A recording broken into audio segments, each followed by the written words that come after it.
पालघर जिल्ह्यात पुन्हा एकदा महसूल विभागातील भ्रष्टाचार चव्हाट्यावर आलाय। वसई तालुक्यातील बिलालपाडा येथील ग्राम महसूल अधिकारी उज्ज्वला पाटील यांना तब्बल 45,000 रुपयांची लाच स्वीकारताना लाचलुचपत प्रतिबंधक विभागाने रंगेहात पकडल्याने प्रशासनात खळबळ उडाली।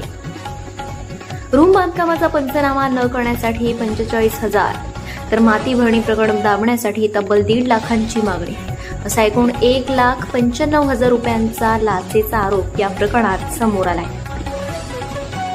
तक्रारदाराच्या तक्रारीनंतर एसीबीने पडताळणी केली आणि अखेर पेल्हार येथील कार्यालयात सापळा रचून कारवाई करत उज्ज्वला पाटील यांना पकडण्यात आलं।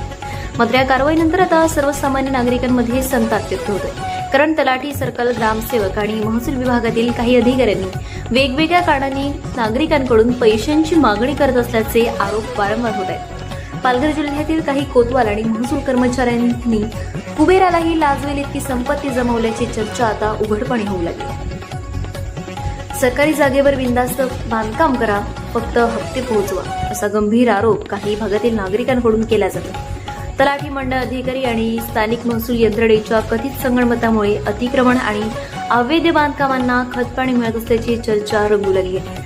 बोईसर, मनोर, पालघर, सफाळे, तारापूर मंडळ कार्यालय तर भ्रष्टाचाराची पूर्ण आहे तशी चर्चा सुरू आहे। एका बाजूला सर्वसामान्य नागरिकांना नोटिसा, दंड आणि कारवाईचा बडगा दाखवला जातो, तर दुसऱ्या बाजूला पैशांच्या जोरावर सरकारी जमिनींवर उभे राहणारे बांधकामांचे जंगल प्रशासनाला दिसत नाही का, असा संतप्त सवाल नागरिक विचारतात। जे ना ललाटी ते लिहितो तलाठी अशी म्हण असली तरी काही भ्रष्ट अधिकाऱ्यांनी संपत्तीचे साम्राज्य उभे केल्याची चर्चा आता सोशल मीडियावरही जोर धरू लागली।